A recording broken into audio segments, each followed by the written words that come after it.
समादरणीय धार्मिक सज्जन वृंद, अथर्ववेद में एक मंत्र आया है, दीर्घाय चक्षुषे सूर्यं रोहयत दिवि। जिस परमेश्वर ने दीर्घाय चक्षुषे, इसका अर्थ किया गया है दूर तक देखने के लिए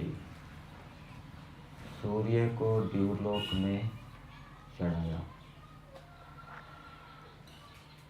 और वो परमेश्वर कैसा है, एक अन्यत्र मंत्र में बताया है, अथर्ववेद का ही मंत्र है, सोमस्य मदे यत् अभिनत वलम। इसमें बताया गया है कि जो परमेश्वर भक्ति रस के आनंद में, उपासक के भक्ति रस का पान करके आनंदित होकर, प्रसन्न होकर, उस प्रसन्नता में मदे अभिनत वलम, जो उसका आवरण है, अविद्या रूपी आवरण, उसको वो छिन्न भिन्न कर देता है। अर्थात जब हम प्रेम पूर्वक ईश्वर की आज्ञाओं का पालन करते हैं तो परमेश्वर हमारी अविद्या के आवरण को छिन्न भिन्न कर देता है। परमेश्वर की आज्ञाओं को जानने के लिए मुख्य रूप से यजुर्वेद का स्वाध्याय हम कर रहे हैं। 34वां अध्याय चल रहा है। कल हमने मंत्र संख्या 52 का विचार किया था और उस मंत्र में ब्रह्मचर्य की प्रशंसा की गई। अन्यत्र भी ब्रह्मचर्य की प्रशंसा की गई है। अथर्ववेद में आता है, ब्रह्मचर्य ने तपसा देवा मृत्युम अपागनत, कि जो ब्रह्मचर्य है उसका पालन करने से विद्वान लोग मृत्यु का उल्लंघन कर देते हैं, और जो ब्रह्मचर्य का पालन नहीं करते वो जन्म मरण रूपी श्रृंखलाओं से बंधे रहते हैं। एक श्लोक में भी आता है, आपदाम कथितः पंथः इंद्रियाणाम असंयमः। इंद्रियों का संयम ना करना आपत्तियों का मार्ग है।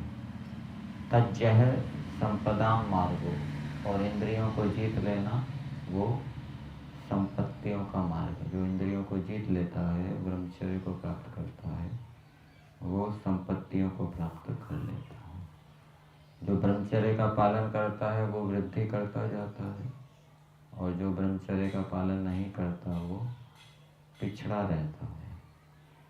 और मंत्र के 52वें मंत्र के भावार्थ में दिया है, एक और सैकड़ों सेना और दूसरी ओर एक विद्या। ब्रह्मचर्य कहिए, विद्या कहिए, एक ही बात है, क्योंकि ब्रह्मचर्य के पालन करने से विद्या की प्राप्ति होती है। तो तराजू के एक पलड़े पर आप सैकड़ों सेनाएं रख दो, दूसरी ओर विद्या रख दो, तो विद्या और सैकड़ों सेनाएं समान हैं। जैसे ये भाषा का प्रयोग है, घृतम वही आयु, घी को ही आयु कह देते हैं। इसी प्रकार सैकड़ों सेना ही विद्या है। अर्थात विद्या से ही मनुष्य सैकड़ों सेनाओं को प्राप्त कर सकता है, उनको अपने साथ जोड़ सकता है, वीर योद्धाओं को प्राप्त कर सकता है और उसके माध्यम से वो विजय प्राप्त कर सकता है। विद्या सैकड़ों सेनाओं को सुशिक्षित, बुद्धिमान, पुरुषार्थी, समर्पित सेनाओं को प्राप्ति की साधन है।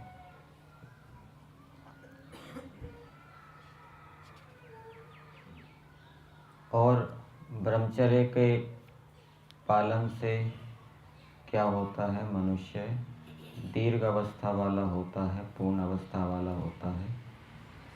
और सामान्य मनुष्यों को उपदेश दिया गया है, संदेश दिया गया है कि वो विद्वानों के पास जाएं और उनसे उपाय पूछें कि किस प्रकार से हम दीर्घ अवस्था को प्राप्त कर सकते हैं। तो विद्वान लोग उनको दीर्घ अवस्था प्राप्ति का उपाय बताएंगे कि मुख्य उपाय यही है कि धन की पवित्रता रखो, मेहनत ईमानदारी से काम करो, बेईमानी ना करो, छल कपट ना करो, धोखा ना दो, झूठ ना बोलो। तो इससे क्या है?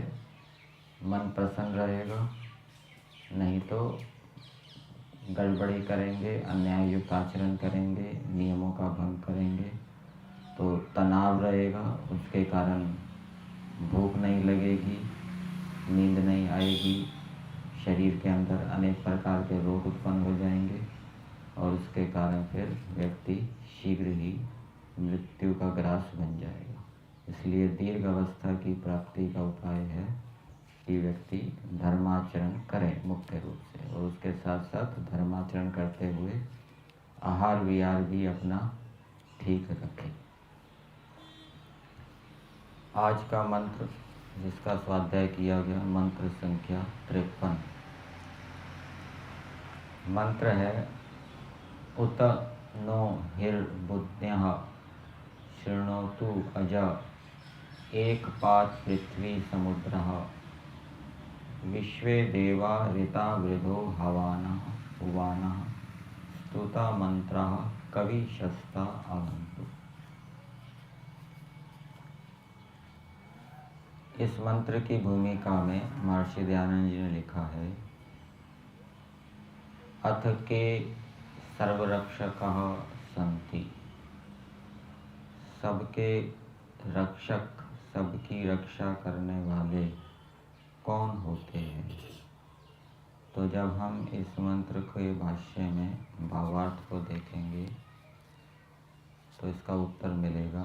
भावार्थ में दिया है, हे मनुष्यों, जैसे पृथ्वी आदि पदार्थ, मेघ और परमेश्वर सबकी रक्षा करते हैं, वैसे ही विद्या और विद्वान लोग सबको पालते हैं। तो भूमिका में क्या दिया था? कौन सबके रक्षक होते हैं? तो इसका उत्तर क्या आया कि जो विद्या से युक्त विद्वान लोग हैं वही सबकी रक्षा करने वाले होते हैं। और वो सबकी रक्षा किस प्रकार से करते हैं? दृष्टांत दिया है पृथ्वी का। जैसे पृथ्वी आदि पदार्थ, पृथ्वी सबकी रक्षा करती है अन्न आदि देकर, और मेघ भी सबकी रक्षा करते हैं, मेघ ना बरसे तो अन्न ना हो। और जैसे परमेश्वर सबकी रक्षा करता है, वैसे ही विद्वान लोग भी सबकी रक्षा करने वाले होते हैं। तो इस मंत्र का तात्पर्य ये है कि मनुष्यों को सर्वरक्षक बनना चाहिए। जैसे परमेश्वर सर्वरक्षक है, पृथ्वी सर्वरक्षक है, वैसे ही मनुष्यों को भी सर्वरक्षक बनना चाहिए। और सर्वरक्षक बनने का क्या उपाय है? कि वो विद्वान हो, विद्या को प्राप्त करें। अब मंत्र के शब्दों को पदार्थ के माध्यम से देखते हैं। मनुष्यों को संबोधित करते हुए कहा जा रहा है, हे मनुष्यों, बुद्ध्यः अहि पृथ्वी समुद्रः एकपात अजः, ये सारे नाम परमेश्वर के लिए हैं। परमेश्वर को समुद्र भी कहा है, पृथ्वी भी कहा है, एक पात भी कहा है, बुधन्या भी कहा है और अजा भी कहा है। तो पहला शब्द है बुधन्या। इसका व्युत्पत्ति की है बुधने अंतरिक्षे भवः, अंतरिक्ष में होने वाला। बुधन अंतरिक्ष को कहते हैं।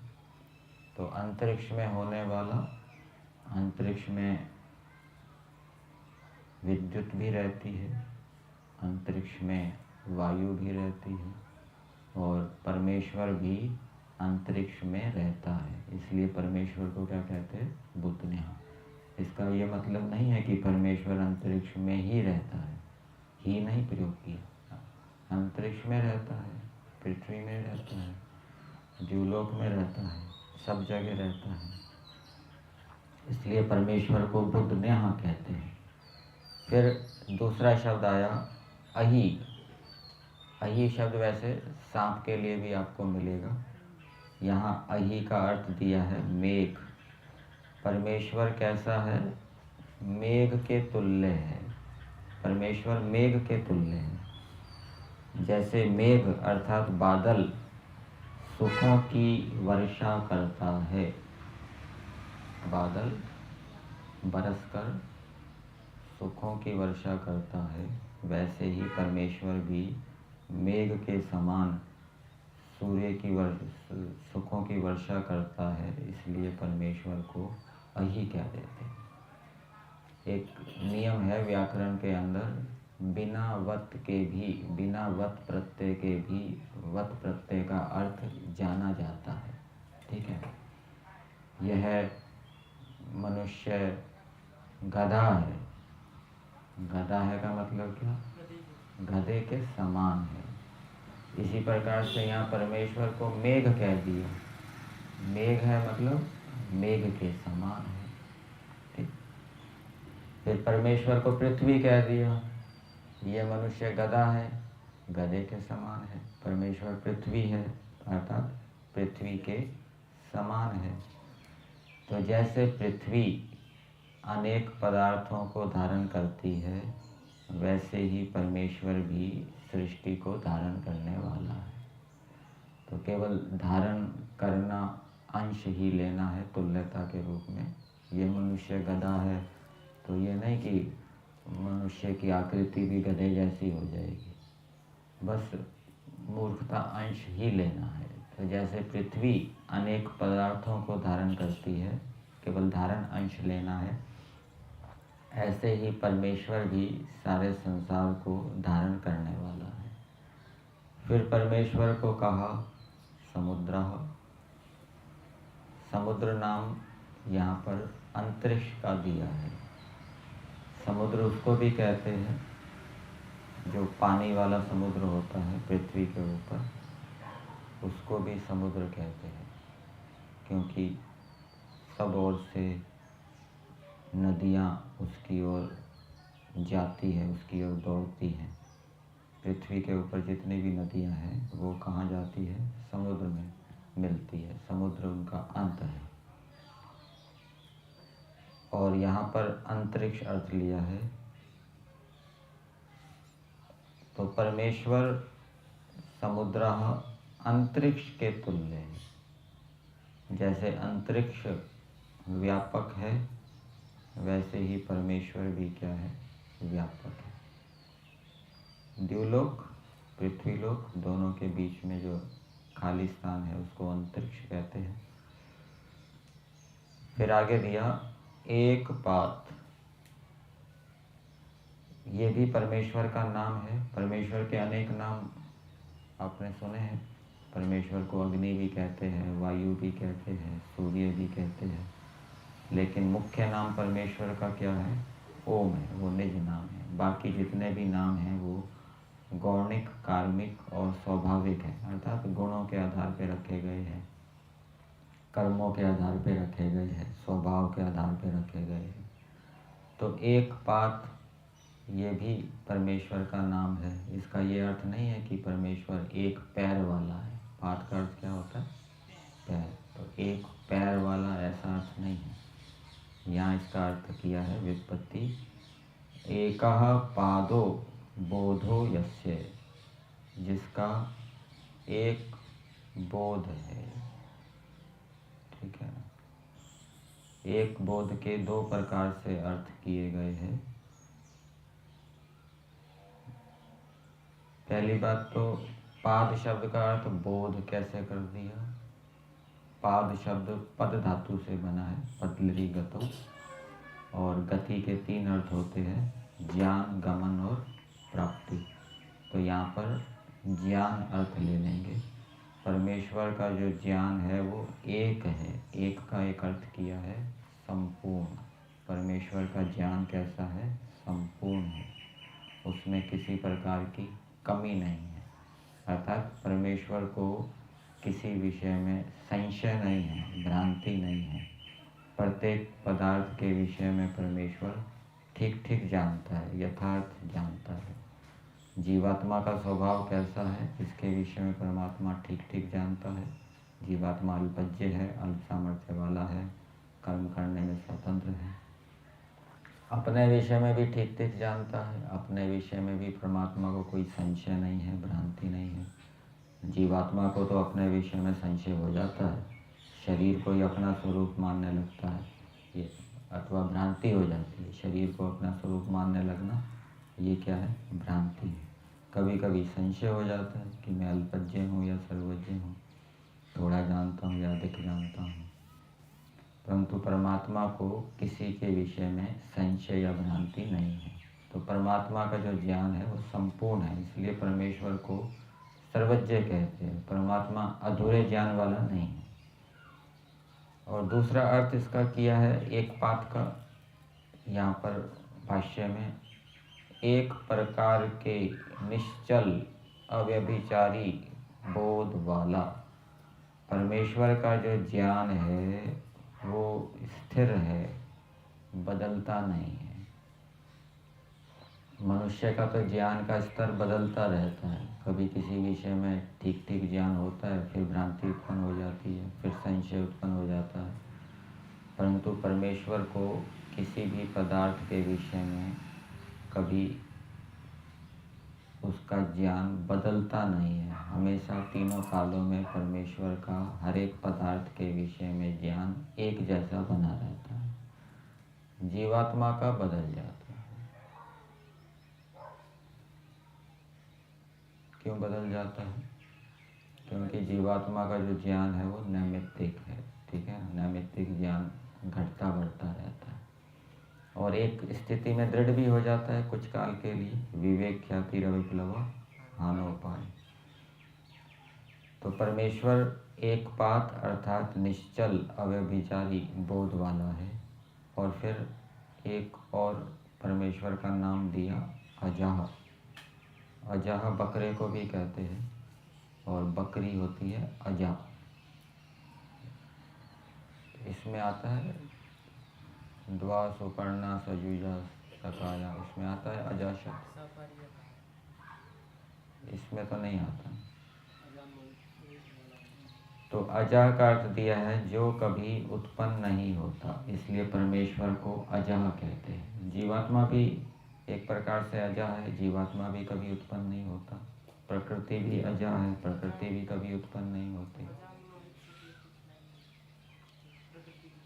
प्रकृति के लिए अजा है। तो परमेश्वर कभी उत्पन्न नहीं होता, इसलिए परमेश्वर को अजा कहते हैं। परमेश्वर कभी उत्पन्न क्यों नहीं होता? क्योंकि उसकी उत्पत्ति के तीन कारण नहीं है। कोई उसका उपादान कारण नहीं है, कोई उसका निमित्त कारण नहीं है, और तीसरा कारण भी बताया जाता है। तो इस कारण से परमेश्वर कभी उत्पन्न नहीं होता। परमेश्वर एक पदार्थ है और पदार्थ की उत्पत्ति में तीन कारण बताए जाते हैं। जैसे घड़ा है, घड़े की उत्पत्ति में तीन कारण होते हैं, उपादान कारण, निमित्त कारण और साधारण कारण। तो ऐसा जो परमेश्वर है, ऐसे परमेश्वर से प्रार्थना की जा रही है। मनुष्यों को संबोधित किया जाता है, हे मनुष्यों, पृथ्वी, समुद्र और एक पात जो परमेश्वर है नहा वो हमारे वचनों को सुने, वह हमारे वचनों को सुने।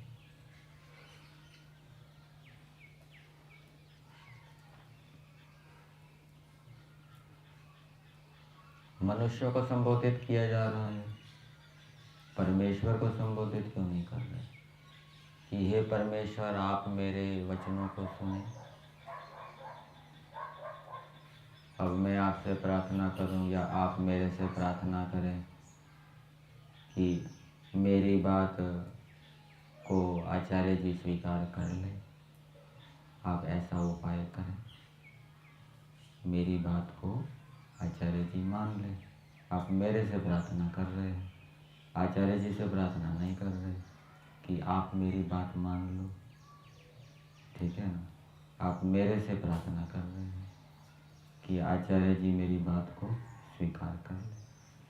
इसी प्रकार से यहाँ मनुष्यों से प्रार्थना की जा रही है कि हे मनुष्यों, परमेश्वर हमारे वचनों को सुने। तो परमेश्वर हमारे वचनों को कब सुनेगा? मतलब जब वचनों को सुनेगा तो ईश्वर हमारी रक्षा करेगा। वचन का अर्थ क्या है? प्रार्थना। ईश्वर हमारी प्रार्थना को सुनेगा। और हम प्रार्थना किस लिए करते हैं? दुखों से छूटने के लिए करते हैं, सुख की प्राप्ति के लिए करते हैं। और जब दुखों से छूटते हैं तो हमारी रक्षा होती है। तो परमेश्वर हमारे वचनों को सुने अर्थात हमारी रक्षा करे। तो परमेश्वर रक्षा करने वाला है, इसलिए उससे प्रार्थना की जाती है कि आप हमारी रक्षा करें। और परमेश्वर हमारे वचनों को कब सुनेगा, हमारी प्रार्थनाओं को कब सुनेगा?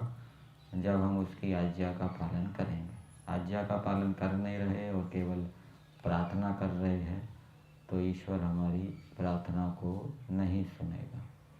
तो ईश्वर हमारी रक्षा करे, इसके लिए हमें उसकी आज्ञा का भी पालन करना पड़ेगा।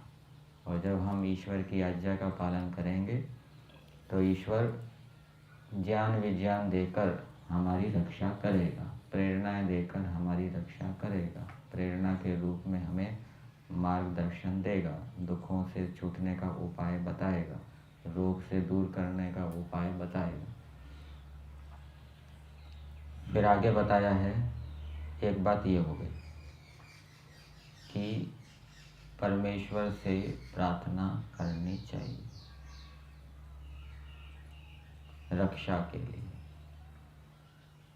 तथा और ऋता वृद्धा सत्य को बढ़ाने वाले, ये विद्वानों का विशेषण है। विद्वान कैसे होते हैं? ऋता वृद्धा सत्य को बढ़ाने वाले होते हैं। इसका अर्थ किया है, सत्य को कैसे बढ़ाते हैं? सत्य कैसे बढ़ता है? धर्म कैसे बढ़ता है? एक तो धर्म की रक्षा होती है और एक होता है धर्म की वृद्धि। धर्म बढ़ता है जो व्यक्ति स्वयं धर्म का आचरण करता है और फिर उसका उपदेश भी करता है, तो उससे धर्म बढ़ता है। इसी प्रकार से विद्वान लोग सत्य को जानते हैं, मानते हैं, व्यवहार में लाते हैं और उसका उपदेश भी करते हैं। इस प्रकार से वो सत्य को बढ़ाते हैं और साथ साथ में वो असत्य का, पाखंड का, अंधविश्वास का खंडन भी करते हैं। इन उपायों से जो सत्य को विद्वान बढ़ाने वाले होते हैं, ऋता वृद्धा। फिर दूसरा विशेषण बताया, हुवाना। तो विद्वान लोग स्पर्धा करते हैं। स्पर्धा का मतलब एक दूसरे से आगे निकलने की इच्छा, उसको कहते हैं स्पर्धा। जैसे प्रतियोगिताएं होती है ना, खेलों की प्रतियोगिता होती है तो उसमें खिलाड़ी स्पर्धा करते हैं कि मैं मेडल जीतूं, मैं मेडल जीतूं, तो दूसरे से आगे निकलने के लिए। इसी प्रकार से विद्वानों को भी परस्पर क्या है, आगे निकलने के लिए स्पर्धा करनी चाहिए।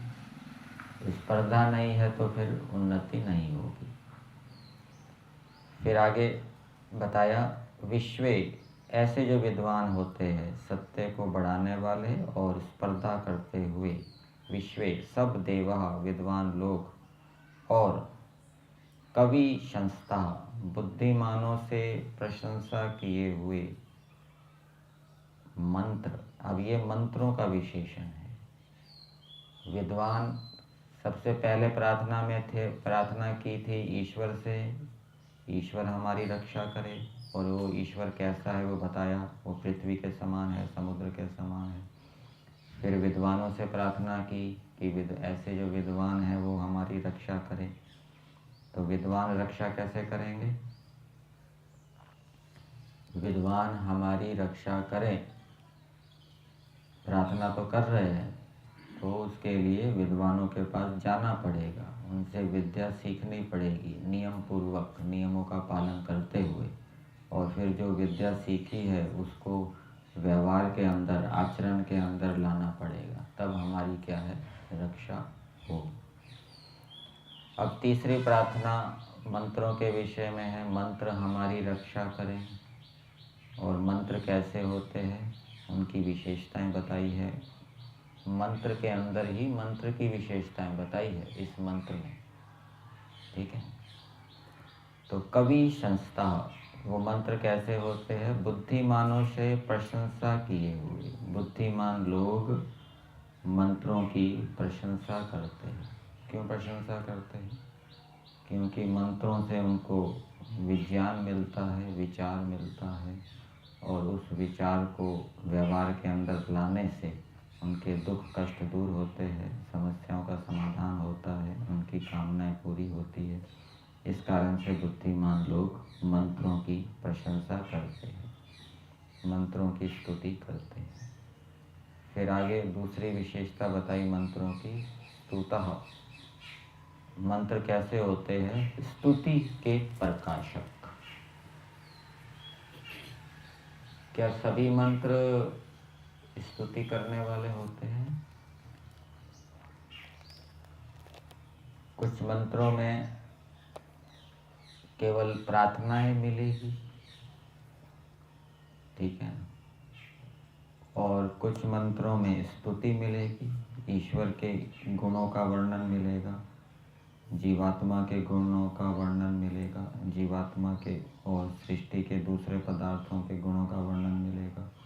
जैसे ऋग्वेद है, ऋग्वेद को वो ज्ञान से संबंधित है, उसके अंदर स्तुति की गई है प्रमुखता से पदार्थों की। तो मंत्र कैसे होते हैं, वो स्तुति के प्रकाशक, इसका अर्थ किया है वो स्तुति, पदार्थों की स्तुति करने वाले होते हैं। अर्थात मंत्रों के माध्यम से हम पदार्थों के गुण कर्म स्वभावों को जानते हैं। स्तुति किसकी होती है?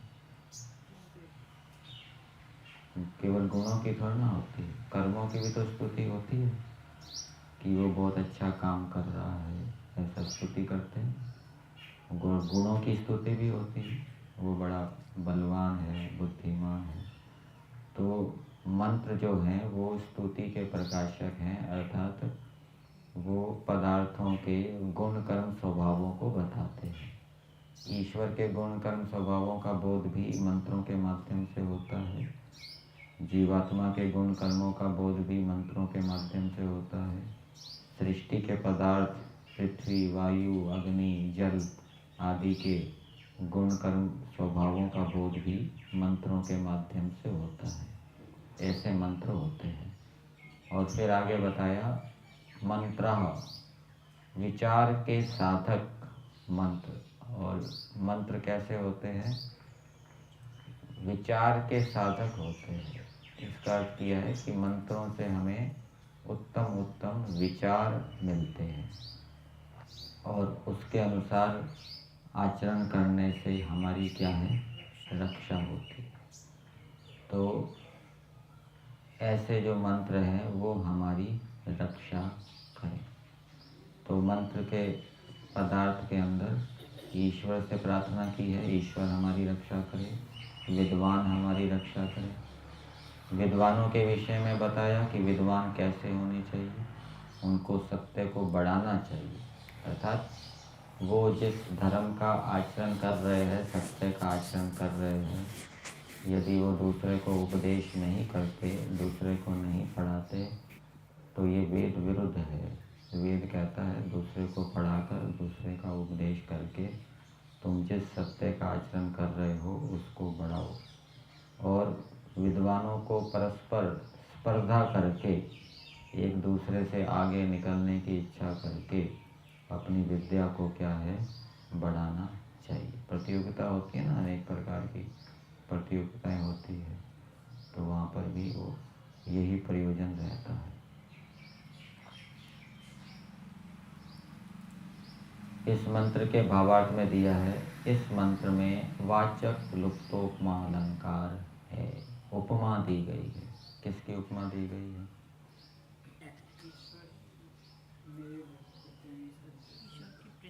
ईश्वर को समझाने के लिए अहि, पृथ्वी और समुद्र, इन तीन की उपमा दी गई है कि ईश्वर अहि के तुल्य है, मेघ के तुल्य है, पृथ्वी के तुल्य है, समुद्र के तुल्य है। तो भावार्थ में दिया है, हे मनुष्यों, जैसे पृथ्वी आदि पदार्थ, मेघ और परमेश्वर सबकी रक्षा करते हैं, वैसे ही विद्या और विद्वान लोग सबको पालते हैं। विद्या भी सबकी रक्षा करती है और विद्वान लोग भी क्या है, सबकी रक्षा करते हैं। इसलिए विद्या को बढ़ाते रहना चाहिए, विद्या को प्राप्त करते रहना चाहिए और विद्या को प्राप्त करके सबका रक्षक बनना चाहिए। तो जैसे परमेश्वर सबकी रक्षा करता है, वैसी विद्या के माध्यम से विद्वान बन के दूसरों के कष्टों को, दुखों को, समस्याओं को दूर करना चाहिए और दूसरे के प्राणियों के कष्टों को भी दूर करना चाहिए, उनको सुखों से युक्त करना चाहिए। जैसे ईश्वर स्वयं सर्वरक्षक है, वैसे ही परमेश्वर इस मंत्र के माध्यम से मनुष्यों को भी प्रेरणा दे रहे हैं कि हे मनुष्यों, तुम भी विद्या को प्राप्त करके विद्वान बन के सर्वरक्षक बनो, सबकी रक्षा करो। ये वेद का संदेश है। स्वार्थी ना बनो, अपने में ना लगे रहो, दूसरे प्राणियों की भी रक्षा करो, उनको भी देखो। ये सारा विश्व क्या है, एक परिवार के तुल्य है, ठीक है ना। सब परिवार के सदस्य हैं, सबकी उन्नति के लिए प्रयास करो।